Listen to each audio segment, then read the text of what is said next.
This is Chasing the Cutoff with Troy Eid. Conversations with professional people age 40 and older who balance busy careers with excellence in endurance athletics and extreme sports. From Denver, Colorado, here's Troy Eid.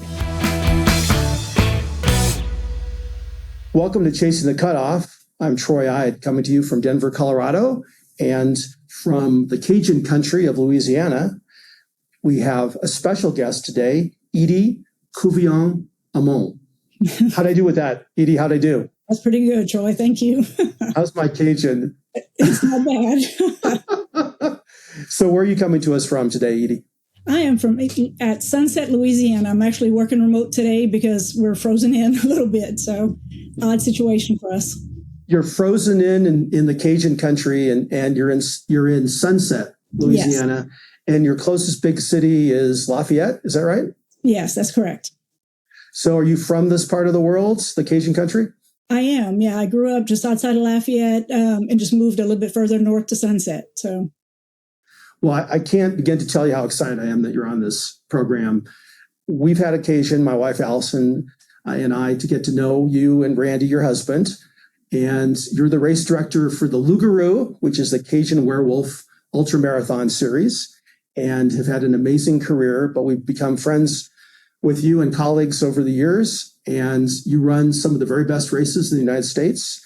There's almost nothing that can compare to what it's like to run in the bayou in the winter at night. I just can't describe it. You just have to experience it. If you're not from Louisiana or from the South, it's a whole different world for a lot of us. And I know we'll talk a bit about you're creating that race and you've directed other races and your career. But I just wanted to say it's really a pleasure to get to know you a little bit better. And I've been looking forward to this one for a long time.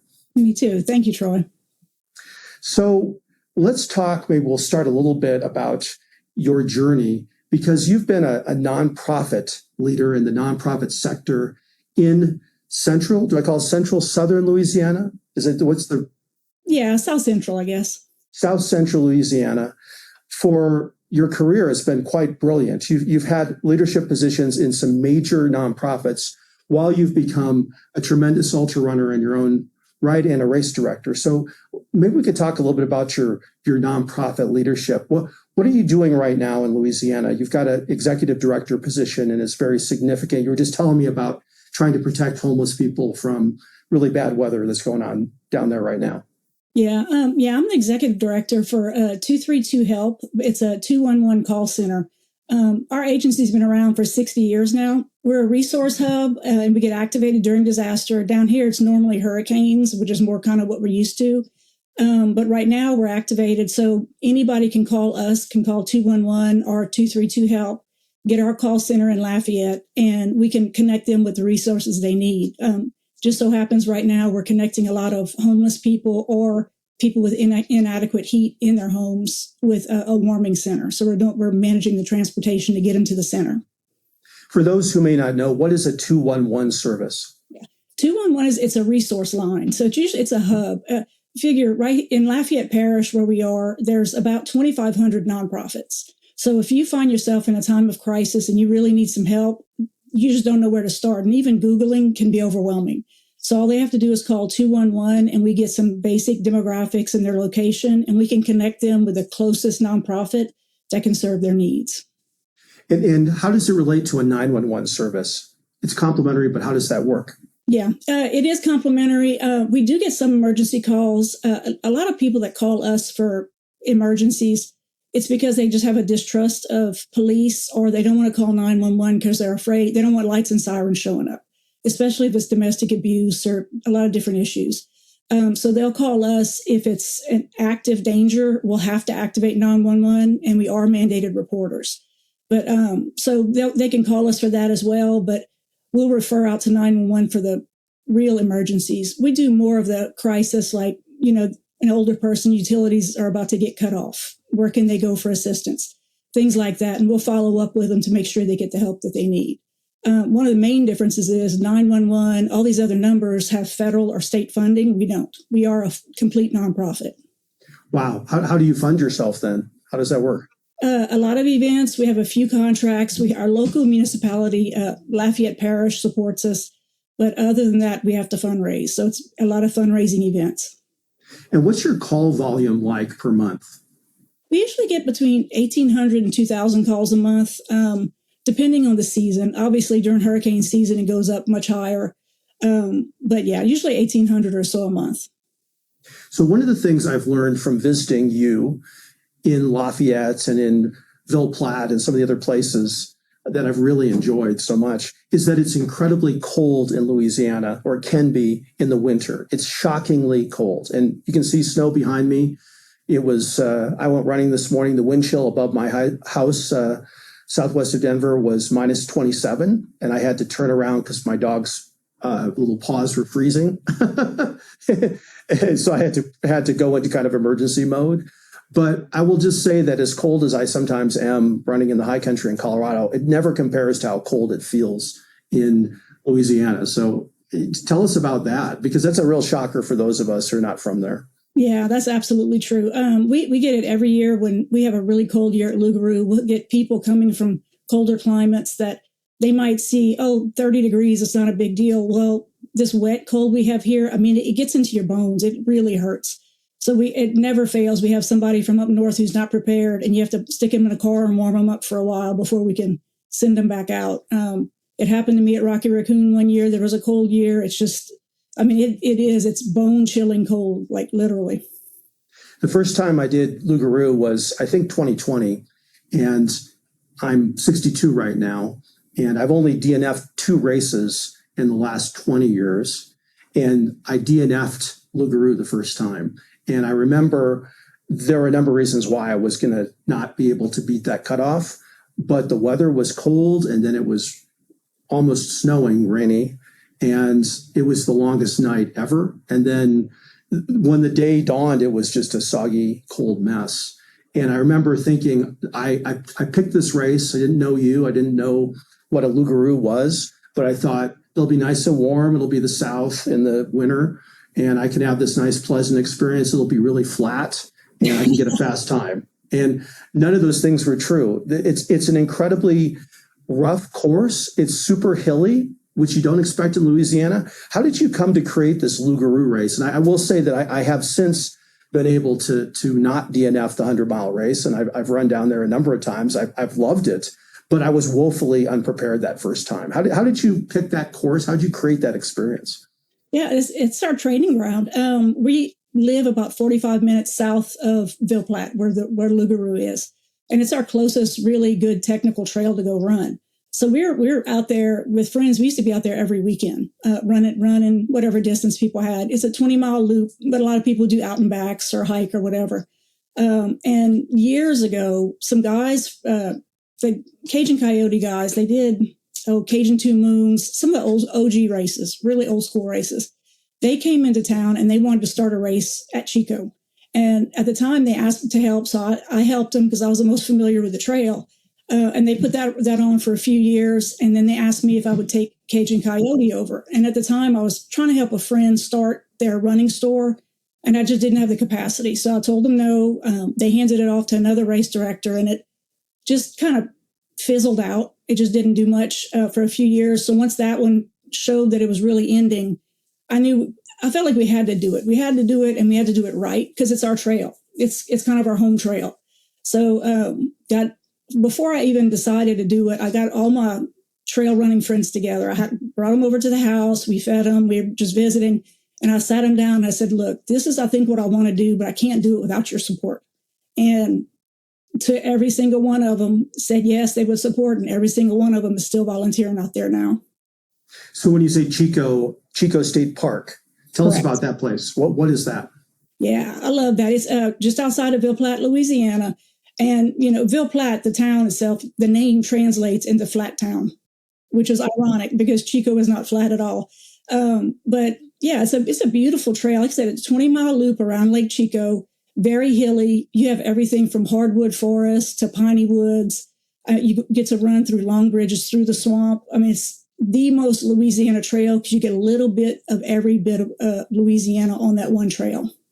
There are these long planked, I don't know what you call them. They're like causeways, running causeways. What are they called?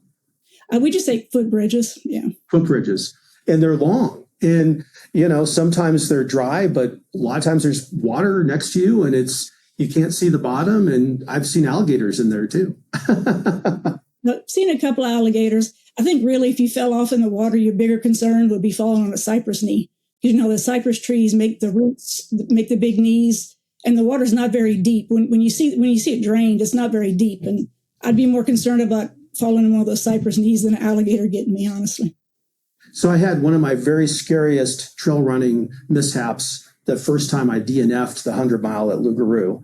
And it happened, I don't know if I ever told you this, but it happened on the first loop. And I tripped and fell on some kind of a fallen tree. And as I fell, I got my hand up and I deflected a stick that was coming toward my head, but it actually scraped the side of my eye and tore out my contact lens. And the contact lens was skewered on the edge of a branch. So it came out of my eye. Incredibly enough, I wear soft contact lenses, and it was skewered on this branch. So I've fallen on the ground and I've hit pretty hard. And I'm like, what's happened? And I have this burning pain. Well, it had scraped, but it didn't poke out my eye. I was within a hair's breadth of actually losing my right eyeball on that race in the first loop. And so when I finally kind of snapped out of my shock about what had happened, I got up, I had mud on me. I had to get to the first, finish that loop up and come back. And I still had 4 more loops to go. And I was too discombobulated to put on a pair of glasses I had in the back of my pack. So I was literally running like through the bayou. And I'll never forget, I was so blessed to not lose an eyeball, but it was a terrible thing to happen. And it really just scared the heck out of me for the rest of the race, to be truthful with you. So. Oh, yeah. And that'll get you off your game. I can see that being a part of a DNF for sure, because that'll really get in your head after that. The DNF was, of course, hours and hours and hours away, but it just was not a very auspicious start. But I will say that it's one of the greatest courses I think I've ever been on for the reasons that you just laid out. It's got a little bit of something for everybody.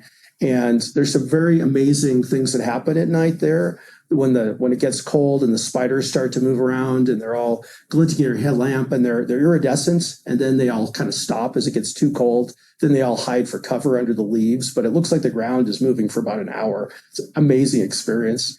I've seen armadillos out there. What other things do you find out there? What other animals and creatures do you find in the bayou? Usually now, when we run in the summertime out there, you'll see some snakes. I mean, it's not a ton of them.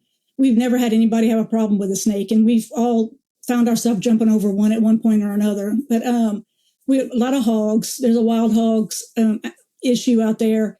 They'll do, once in a while, they'll close the park completely and go in and do a controlled hunt when it really gets out of control.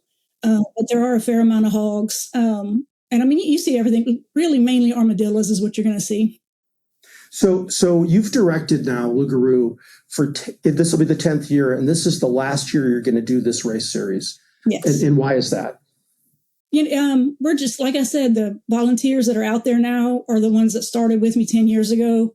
And, we're all getting older and it's getting a little bit harder. And I think everybody's just tired. I started seeing some of my volunteers felt like it was getting to be more of a burden. Like when they're out there, they love it. But the first couple of weeks before, all the prep and everything, it's a lot of work.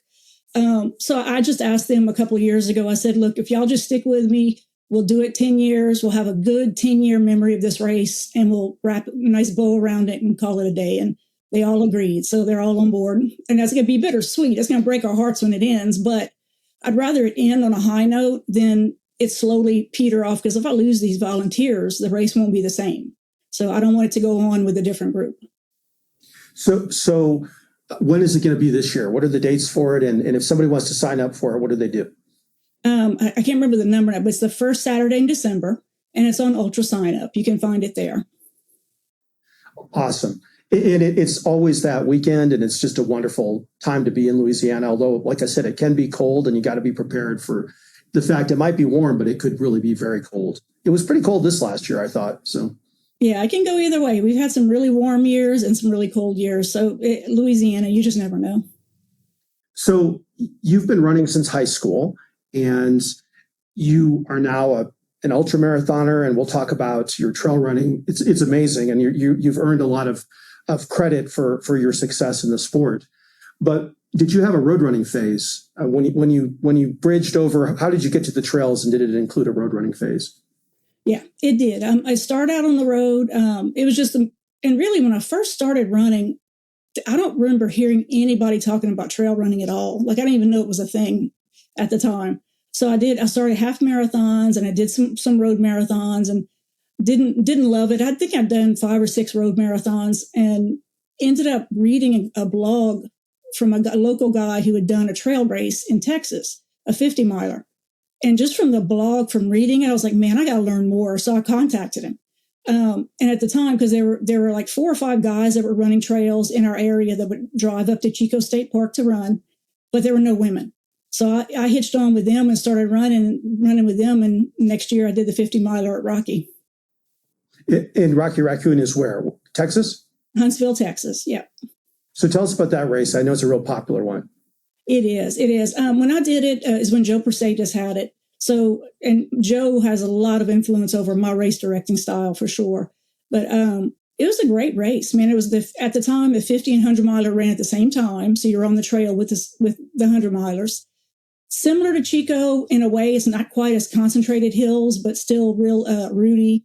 It's kind of very similar, and it's a loop course as well. So I did the 50 miler the first year, and I remember watching the 100 milers when I finished, thinking, "Man, that's insane! There's just no way."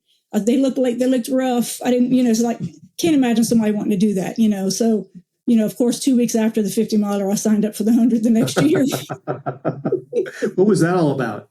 It was one of those. Well, I finished the 50. The more I thought about it after, I was like, it didn't kill me, and I probably could have gone a little further, What year was that, Edie?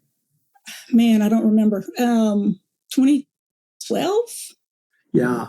Something like that. You've been at this for a while then, and you've run a bunch of longer races. Do you have a favorite other than Loup Garou?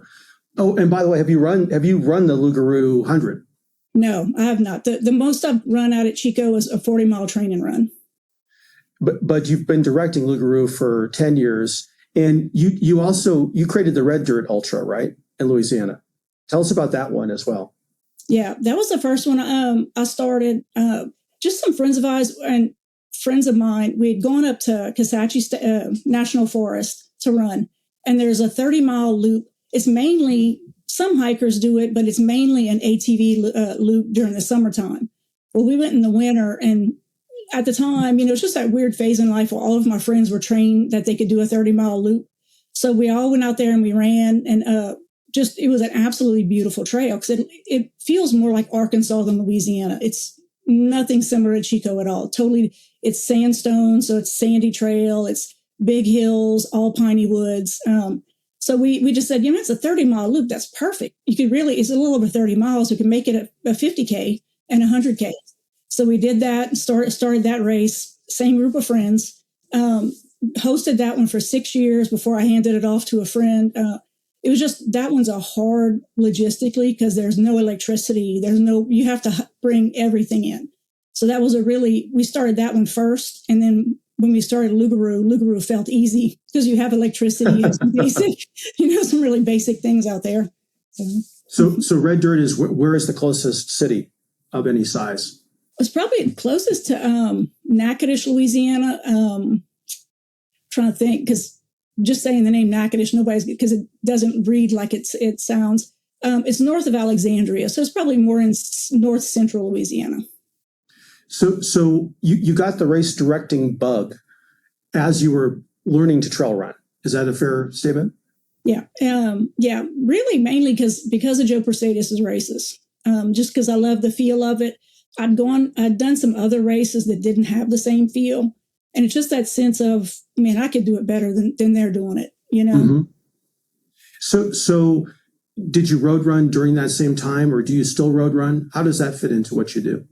Yeah, most of my training is on the road. I don't do a lot of road races, although later this year, they're starting a new marathon back up in New Orleans, and it falls on my birthday, on my 56th birthday. So awesome. I know. So I figured, I kind of have to sign up for that one. So I signed up for the marathon there. So I am going to do some road races this year, though. And so when is that? November 14th. And is it called the New Orleans Marathon? Yeah, I think just New Orleans Marathon. And some local people that are putting it on.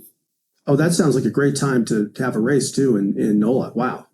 That'll be excellent. So you're going to turn 56 and, you know, you're a kid by comparison to some of us, but how have your 50s been for running? How has that worked out for you? It's been interesting. It's been challenging because just with career-wise, you know, my career's steadily getting more challenging. So just for time constraints, but also just for female runners, you know, I started noticing as I was about 50, I was 50 right at COVID time. So it was that same time frame. And I started noticing, man, I was just getting more tired. My runs were harder. I started gaining weight, even though I was running 40 miles a week and my diet hadn't changed. You know, it was the strangest time. And I thought maybe it's stress, maybe it's something with the whole stress from COVID and everything. And it was menopause, early menopause, you know, so just hormonal changes have been a battle. I finally feel like I'm on a good side of that 5 years later. So, you know, trying to get that lined up and my running's getting back to where I'm feeling good again. Do you have any advice for runners who might be going through the same thing? Yeah, well, yeah, women, as soon as you're 45, if you start feeling it, if you start really kind of feeling like something's not right, you're slowing down, you're fatigued, I would get your hormones tested because it makes a big difference. Man, if you can get ahead of it, it really makes a big difference. So I'm remiss in not bringing this up sooner, Edie, but you have a black belt in karate. You have a black belt in karate. I do. I haven't practiced in a while, but yes, I do. How old were you when you got your black belt in karate? Oh man, probably mid-30s, I guess.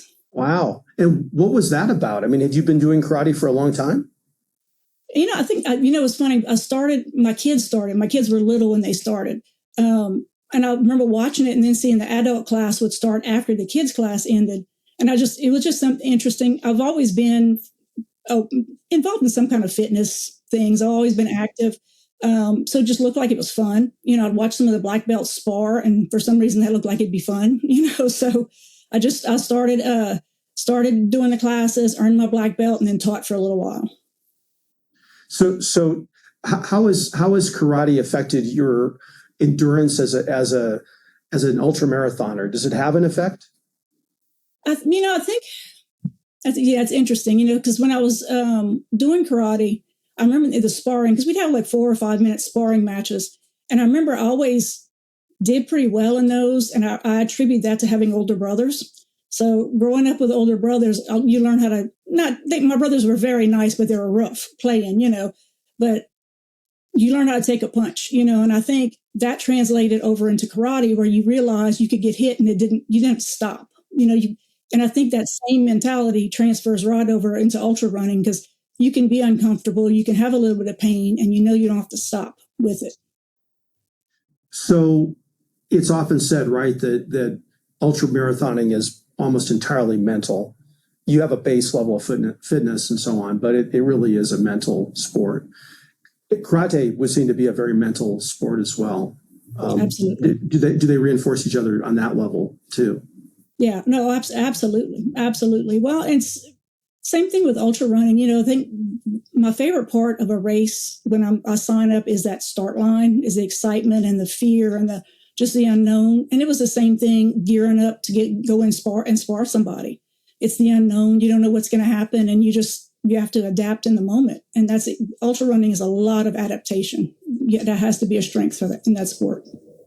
So you're sort of a runner for all seasons. And I was kind of amazed as we were getting ready for this discussion, that you actually ran along the levee from Baton Rouge all the way south. Maybe you can talk about how do you run on the Mississippi levee? For those who don't know, there's a levee or a series of levees along the Mississippi River, and they're not just smooth footpaths. They're the opposite of that. So maybe describe what that experience was about. And I know it was not an organized race in terms of a qualifier or something, but you actually did what we call a fat ass along the levees. So maybe talk about that. That fascinates me. Yeah, it was. This is something that's been done in Louisiana by some of the old school ultra runners for quite a few years now, but not in the recent years. But yeah, you start off in downtown Baton Rouge. I think there were 10 of us that started the run. And it's not really a race. It's completely self-supported, so you have to have a crew. It ends up being 130 miles. Baton Rouge to New Orleans, by car is maybe 50 miles, but the river is not a straight line. So if you look, it snakes a lot, which mentally late was very, very challenging because you couldn't tell what direction you were heading. So it was a strange experience for that. But yeah, we started off there. We always do it the day after Thanksgiving. So you have the whole Thanksgiving weekend to run and kind of recover from it. But yeah, just started off. In parts, it's gravel. There's a lot of different type of surface as you go. Now, right after Thanksgiving, when you go down the levee, I don't know if you're familiar, Troy, but they also have the big bonfires on the levee. So they make huge. So which adds a challenge because it takes up the entire top of the levee. So you have to go off the levee and go up around them. And why do they have bonfires on the levees? It's the old Cajun tradition to escort in Papa Noel, to bring Santa in. So they have the bonfires on both sides of the levees and they light them, and it's like his runway to come in. So how do you run? You just run around them, or how does that work? I thought about that. I thought that sounds almost dangerous. Yeah, you have to leave the top of the levee because usually on the bottom of the levee there's River Road that runs alongside it on the obviously opposite side of the river. So you'd have to go down and go around it. But the levee it's a challenging place to run anyway because especially since 9/11 now there's a lot of refineries and stuff along the levee, so there's a lot of restricted ground. So you have to leave, even for that, you'd have to go down off the levee, run on the road for a second, and then go back up. So it was a lot of up and down over 130 miles. So 130 miles from Baton Rouge to New Orleans. Where do you finish in New Orleans? In Audubon Park. Audubon Park. Yeah. And how long does that take? I don't remember. I want to say it took about 36 hours, I think. Wow. Yeah. And a lot of it, probably 75 miles of it, I ran by myself because everybody spreads out. I mean, you only have 10 runners, so some people take longer when they stop with their crew, they take longer. And so it was a long, long night. We ran through 2 nights because we started at noon. So I ran into the second night, and that's when it was interesting. It's the first time I've ever had hallucinations running. Was that second night? I think it was just sleep deprivation. So did you sleep at all? No, not at all. That's impressive. I have to say, we can talk about some longer distances, but I have never gone longer than about 125 miles without sleeping. Yeah. But that's been in the context of a 200-mile plus race. And so I think about 130-mile race, 135 miles and whatnot. And you're really kind of on the cusp of what you can probably handle without any sleep of any kind. So did you curl up or anything on the side of the levees? No, not at all. We kept moving. Especially, I guess it was kind of naive. Some of the other people that are more familiar with the areas we were running through, there's some areas there that are pretty dangerous. You don't necessarily, just because some of the neighborhoods and stuff that are there. So no, I was very motivated to keep moving for sure. But yeah, I absolutely believe you about the sleep. If it had been much longer, I would have had to, because like I said, now I realized I was hallucinating. So it's not like I was out of it or anything. I realized what my brain was doing, but I knew I was close to where I was going to have to close my eyes if I didn't finish soon. So who organizes a fat ass like that? You just get together a group of friends and say, we're going to just do this over Thanksgiving weekend? Yeah, it was some of the, like I said, some of the old school guys. They're such good guys. There's a friend, Jerry, that he's a lawyer in New Orleans, actually, and he's the one who kind of started it. And Jerry actually created the buckles for us. So we got buckles for it. Awesome. It's a really, really cool buckle. He did a good job. It's got the little river boat on. It's my favorite buckle. But so some of the old school guys put it on, and Mike Smith, and I'm sure you're familiar with Mike, who has the record. Yeah, Mike, I've met Mike. Mike runs hundreds. He's the person maybe in the world who's run the most 100-mile races. I think he's Is that second true? in the world right now with this 100-mile, over 200 something 100-mile finishes. But he's done it a few times as well. So it's a good old crusty group of people that does it. Yeah, that's awesome. So you did it one time, or you've done it more than one time? No, one time was enough. So if someone wants to try to run along the levees from Baton Rouge to New Orleans, can they just contact you to figure out who might else want to be doing that, or we'll be planning to do that? Yeah. They have a Louisiana ultra running group that usually is kind of where it starts. Awesome. But the year I did it, I know it was, I say invitation only, not because it was elite or anything like that, but they wanted to make sure you'd at least run a 100-miler before. So you because there was no support and you had to have your own crew, they wanted to make sure you knew what you were getting into. But yeah, I mean, it'd be easy to gather a little group. Like I said, a lot of the areas there's no permits, so you have to kind of leave the levee and come back up. But it really is a great run. It was cool for me because, you can't get lost. You keep the river to your right until you hit New Orleans. You can't get lost. So, but I was amazed running through the night, the amount of river traffic on the Mississippi River all through the night. It was really, really interesting. I bet. Well, it sounds exciting. I mean, you're making me want to do this. Although I guess I'd ask you, do you use road shoes or trail shoes or both? They actually now coming out of New Orleans, probably the last 30 or more miles is actually paved on top of the levee. So, and I had trail shoes on, and I should have had road shoes on because that pavement really hurt by the end.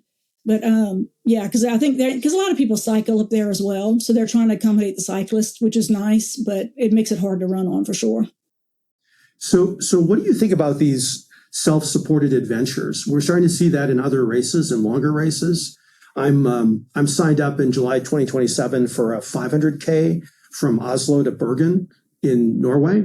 And they really don't seem to have aid stations from what I can tell. I think I'm going to have to do a lot to get support infrastructure in Norway. They actually suggest that you need to have someone who speaks Norwegian with you. I don't know if that's going to be the case. My mother is a member of the Sons of Norway, but we don't really speak Norwegian anymore in the family and haven't for like 8 generations. But what do you think about this concept of self-supported adventures, like what you described running from? Is there a name for the race, by the way, that you just described? They always called it the Great Mississippi Levee Run. So but it's like I said, it's very unofficial. It's tricky because like this one, the levee run, there's no charge. It's purely just a group of people doing, it's like a group run. Self-supported is fine, but with some of the costs of some of these events, a little bit of support would be appreciated. I see them as well. And like, God, dog, that's a lot of logistics and planning you have to add. Because one beautiful thing about doing a race is it takes some of the pressure off you as a runner. They're going to take care of you, So I don't know. I have mixed feelings about that for sure.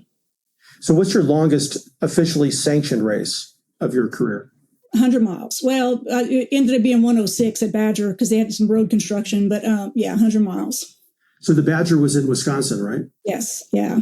Tell us about that race. Yeah, that's a good race. It's a rails trail, so it's a nice, smooth pavement. They have it. You go out 33 miles, and so it's out, back, and out again. But it's a cool race. After the first 30-something miles before the turnaround, you have to actually go downstairs into a basement tavern to get and they say that you get some kind of souvenir, so you have to prove that you went there because there's no check-in. And they give you a coaster. So I still have my Dots Tavern coaster from that race. It was pretty cool. But it was a good race. Really, really pretty. Beautiful course. Just with all the little bridges that you go over. And you see lots of dairy farms and along the way. Really pretty course. I love that concept. We've had on this program John Paul LaCroix, who is a race director in Colorado. He does the Human Potential running series. And some of his races, there's just a fishbowl at the top of a mountain with a different colored bracelet. So you have to make sure you get all the bracelets during the races that he has. It's a great idea. I love the concept. So what goals do you have? Do you have goals for longer races, or what are you thinking about? Is the 200 distance have any allure for you? It did. I was actually signed up for a Cowboy 200 before I started this job that I'm with now about a year and a half ago. And I was in the process, I was training for it. And this job, when I came into this agency, it had been without a leader for quite a while. They've had a hard time finding a director. And there was a lot of cleaning up to do. So after the first few weeks of this job, I realized I could not continue my 200-mile training. So I pulled out of that. And then the year and a half of this job, it's been a struggle. So I'm just now getting my training back. Just, you try to get to a point in your career where you're doing big things. You want to do the big things, but then what's important to you to make you the person that you are. Those things that are really important to your core kind of go by the wayside and your career takes first place. And I'm trying to readjust that now. So I really need to get some more balance back in my life to where I need to get my running back, because that's a part of who I am is just, I'm a very goal-oriented person. I need to have something big on the calendar to look forward to. It's just the way I'm wired. I've learned that. So, now this year I've got the marathon. I've got a couple of shorter trail race distances before that. And then I'm going to do hopefully do Ancient Oaks in December in Florida. And Ancient Oaks tell us about that race. Yeah, that's a 100-miler. It's a short course loop. I'm going to say it's 3 miles and change. It's no registration fee, no buckle. I think there's one aid station, but you can set up your own because it's a short loop. So you set up your own aid station. It's just one of those old, organic kind of, a lot of people, if you're going for the buckle and there's somebody cheering your name at the finish line, it's not the race for you. It's a very low key, calm race. So, and it's by invitation only, not by elite. It's like random invitations. So hopefully I'll get in. In mid-year, I'll know if I'm accepted into that, if I'm doing that race or not. So we were visiting informally, getting ready for this, and you said something that really resonated with me. You said you're not externally motivated. And you gave an example of, being in a big road race. A lot of people, I think, feed off of that energy and that energizes, many people. I just had Mark Vega on this program from the Running Long Beyond 60 podcast. And he was talking about his first road marathon was New York, and how he couldn't even believe the energy, and that he'd never been in an event like that, and it just spoke to him so much.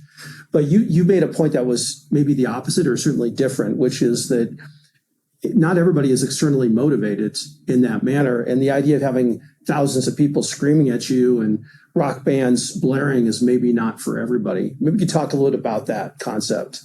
Yeah. It's as I'm signed up for another road marathon, but to me, especially having people cheer, and it almost feels like pressure, too much pressure. I'd much rather just have quiet and woods. And my first finish from 100-mile Rocky, I think there were 2 people awake that they were clapping for me. And it was awesome that somebody handed me my buckle and we went home, and that was it. So I don't know. It's nice to have a mixture. If I want to jump into a road race and get that, that's fine. But to have that kind of excitement, and I've heard that about New York, how amazing it is just for people. That wouldn't work for me. For me, that would be stressful the entire time. I wouldn't enjoy that at all. So I'd much rather be out in the woods in the quiet. Yeah, they've got in the Boston Marathon, right? They've got the famous Scream Tunnel.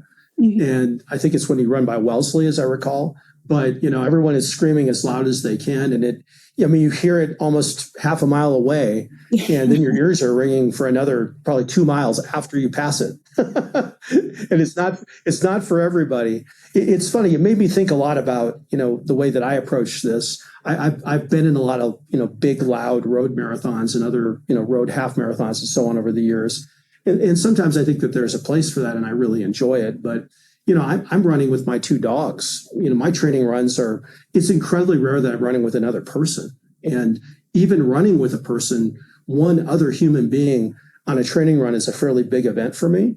I just got back from Navajo a couple weeks ago. I was down in Ticnas Pass area, Red Mesa, so about an hour and a half west of Shiprock, New Mexico. And Boo Nygren, who's the president of the Navajo Nation, is a very fine runner. And the 2 of us went out and did a couple early morning runs. And I thought to myself, I haven't run with anybody probably just one-on-one as a training partner for, 4 or 5 months at this point, just two English springers. Hey, are you kind of like that? Are you out there mostly running by yourself? Yeah, I really am. I really enjoy that quiet time by myself. I'll do group runs occasionally and run with a friend, but then so I'm terrible at keeping my own pace in that situation. I'll match whoever I'm running with, so I don't necessarily run my own run. So it's just easier for me to run by myself so I can focus on what I need to do. And it's just, that's my time to clear my head. When I'm running, I never think about anything, but I always seem to work problems out. There's never any conscious thought, but things just kind of settle after a run. And I think just group runs for me kind of take that away. And I've never really been one to go into a big group run. I love my running friends. We'll get together for events and to visit and socialize, but I don't run with them for the most part. And yet you create as a race director an incredibly energized race in Loup Garou. I mean, until you've had the experience of being out there in the middle of the night and the Zydeco music is blaring from someone's diesel generator at some remote aid station with, Mardi Gras Christmas lights, it's the most magical thing you can imagine in the bayou. It's just incredible to have that happen. That's such an experience. And you've got people wearing sloth costumes and dancing around. I mean, you've created an amazingly ebullient experience in the bayou. Yeah, definitely. Well, and that's the volunteers, man. That's my friends. The good thing is with this race, I provide everything they need materially for the race, and then they just add on top of it. Everything else is all them.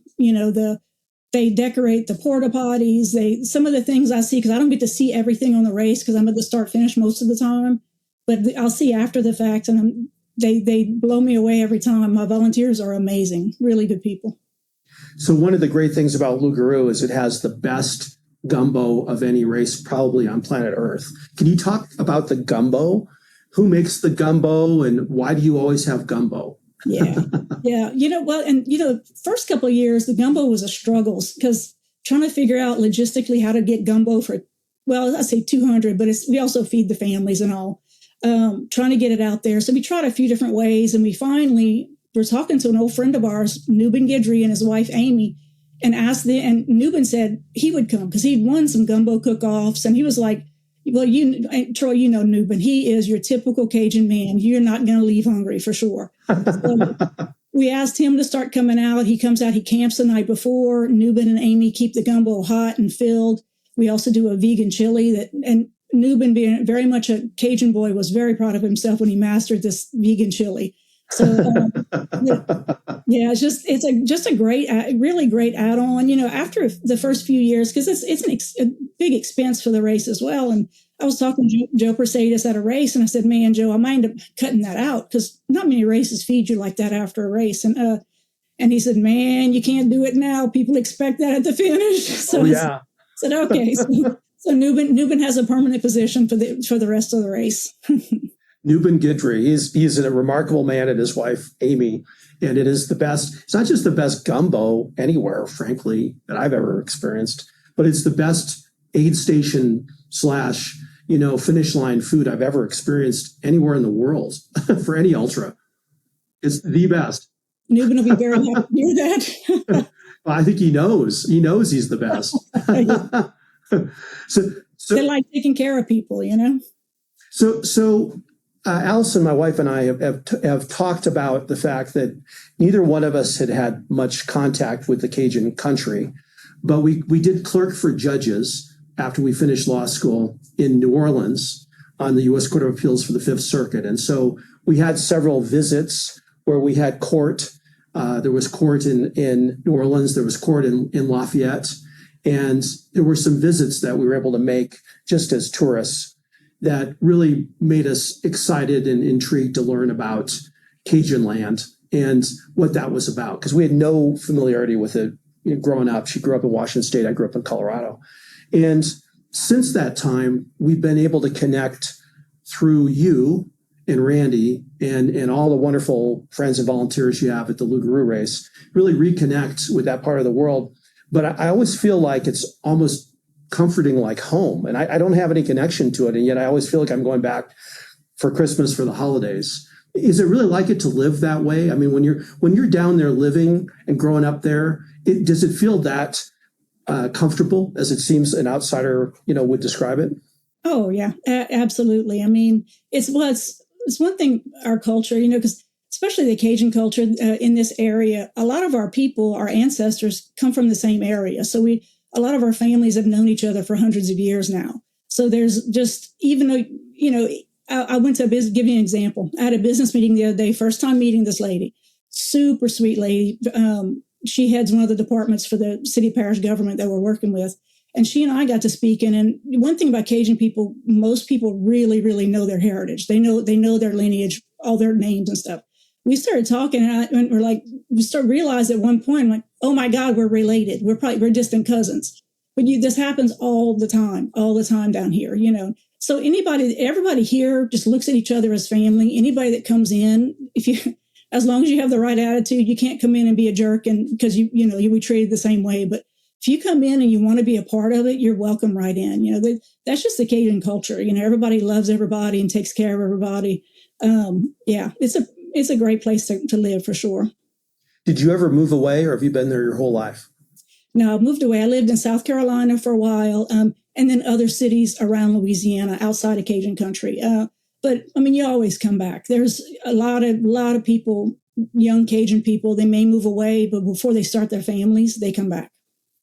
So Alice and I have joked about retiring down there. Is that something people do who are not familiar or have never had a connection directly to Cajun country?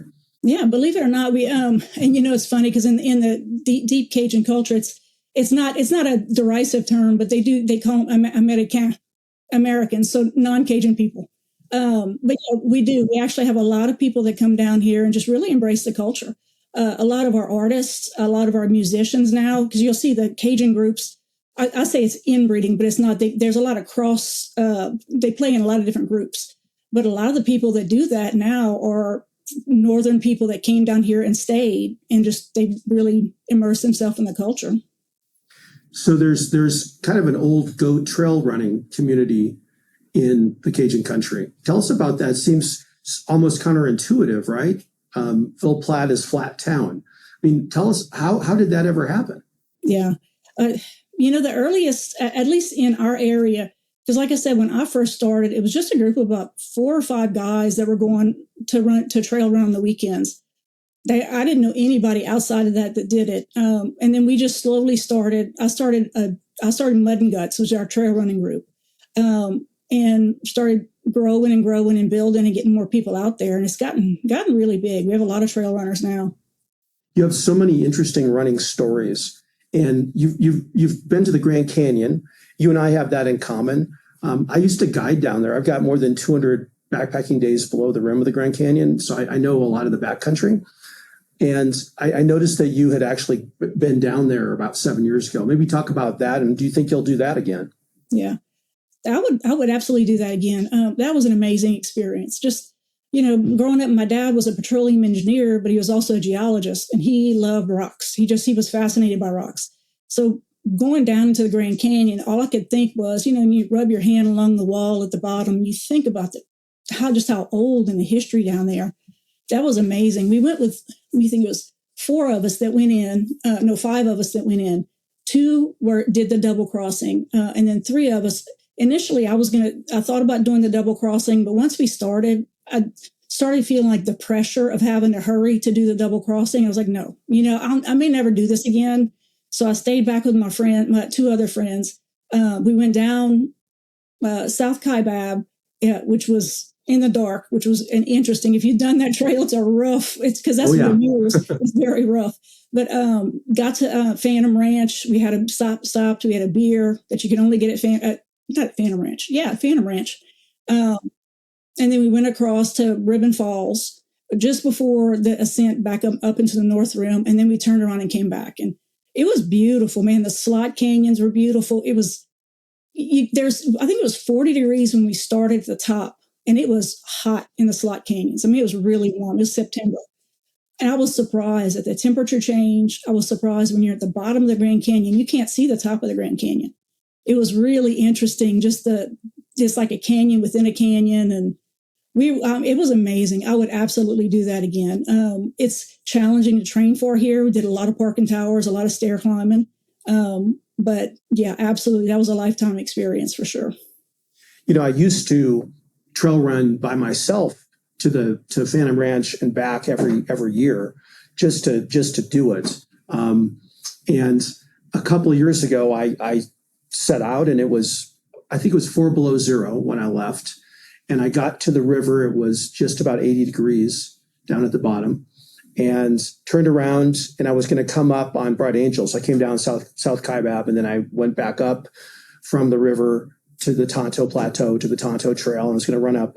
And I actually felt something really strange happen in my knee. And turned out by the time I got to the rim, I'd torn my meniscus. It was quite a shocker. Yeah. And so now I'm not feeling quite as bulletproof as I used to, where I could just like, oh, I'm going to go run down to the bottom and I'll meet Allison for a late lunch later. Right. I'm a little bit daunted by it now. And we used to go every single year. We still typically do. But we would stay at the North Rim. And the North Rim, the Grand Canyon Lodge burned to the ground last summer. And it's really quite sad because we had a series of races I would do every year, the North Rim Ramble. There was a half marathon and a 10K. And, that's the most beautiful plateau ever. And it's like 9,000 feet and aspens and pines. But the entire race course last July was eviscerated. It doesn't exist anymore. Everything was burned. And so, yeah, we're now trying to figure out how to enjoy the Grand Canyon again. So I have to kind of retool my experiences. But fortunately, down in the canyon is pretty much the same. I have done that a little bit, and we ought to go. Be fun to do that with you. I'd love to be able to make that journey with you.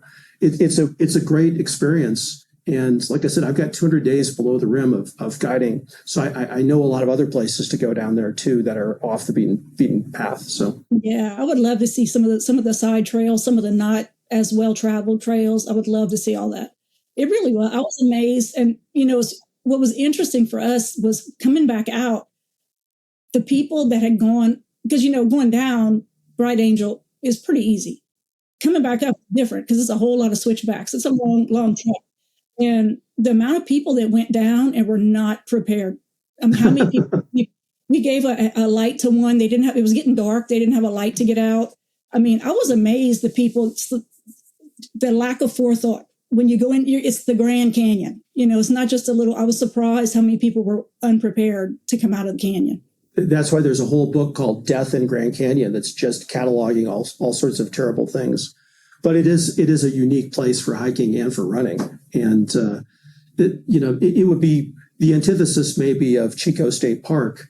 And yet Chicot State Park is surprisingly steep. I still can't quite figure out how you came up with a trail race. How much elevation on one 20-mile loop in Chicot State Park? What are we talking about? I've never really looked, but it's kind of like running in the mountains of Colorado. It's just that you're not having as long a grind up and down. Right. Last we looked, I think it's a little over 2,000 feet of gain on each loop. Unbelievable. Yeah. You run 100 miles there and you get 10,000 feet of vert in the middle of South Central Louisiana. Oh yeah. And it's the little ones because they eat you up. You don't really know when to stop running. It's not as obvious in mountain races. Yeah. So as you look ahead, I understand, quoting Gene Hackman, that you're building a house. So tell us about building a house. You and your husband are building a house, right? Yeah, we're going to be starting it this spring. We're just downsizing. We had a big house and we have a lot of parties with our friends and stuff, all of our trail running friends. We'll have 50 people in the house at one time. But we're downsizing considerably, but having a big outdoor space because we spend all of our time outside anyway. So just as we get older, we're kind of focusing on what's important. And the important stuff is really building out the outdoor space. We bought 6 acres of woods, so we just cleared out the middle, and we actually made trails around it. So we have about a third of a mile of a trail around the outside of the property in the woods. Oh, awesome. So you can trail run on your own property. We could, yep. and is it just the two of you? But you've got a cat, right? Yes, we've got a volunteer cat. Yeah, so he hangs around so that he may as well be a dog. Follows Randy around like he's a puppy. So tell us about Randy. I'm hoping that he's actually watching this. If he's not, I'm going to be very disappointed, but I bet he is. So tell us about the mighty Randy. Yeah, Randy's retired now. Randy's instrumental in the races, especially because, so I was married before for 20 years, about two grown kids. Actually, my oldest son's birthday is today. He's 29. But congratulations. Yeah, thank you. And I called and woke him up this morning. So that's my job on their birthdays. They know. But and then Randy and I have been together about 13 years now.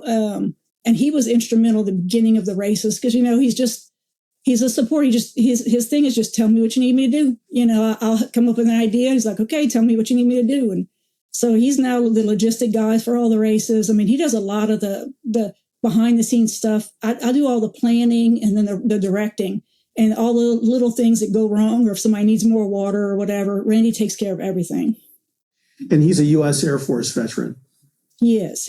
Yeah. He was served in the Gulf War for, I guess it was 6 months in a tent in Saudi Arabia, which is why it was very hard for me to convince him to tent camp. He would not.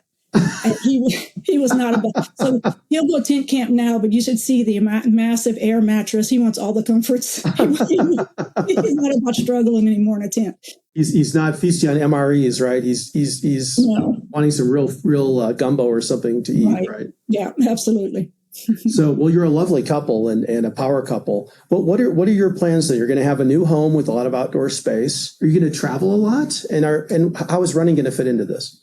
Yeah. Well, yeah, this year we're trying, because I'm 55, Randy's 61. So I know at some point we're both really fit now, but I know at some point things are going to get harder to do. So I'm trying to cram in as much international travel now as I can. So we're going April. We're going to France for 2 weeks. We've been to France and Switzerland. I've been to Ireland a couple of times, but just trying to see different things now. Now it's just going to be the two of us. Last time we brought my kids with us, so now it's just the two of us. So we're going to go and just travel and see everything we can see. And, I put in my training, which, Troy, I don't know if you've done this. This is amazing.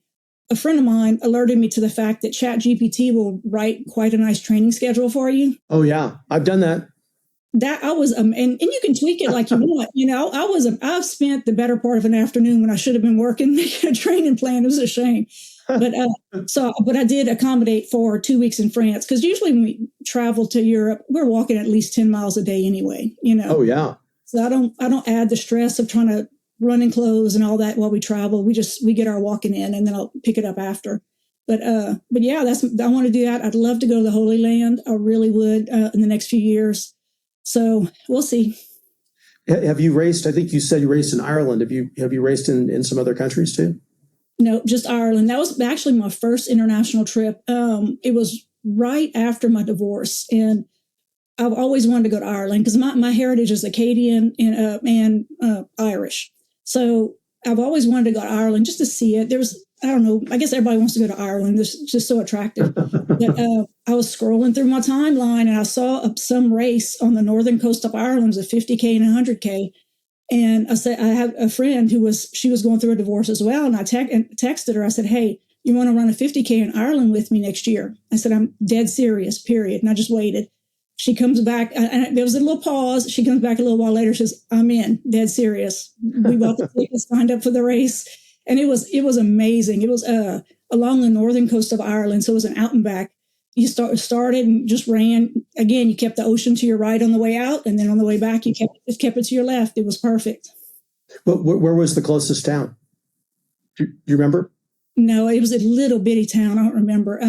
It was the town where they filmed the Game of Thrones. Game of Thrones, yeah. So were you in Northern Ireland, right? Yes. Or close to Northern? Yeah, Northern Ireland. That's awesome. Yeah.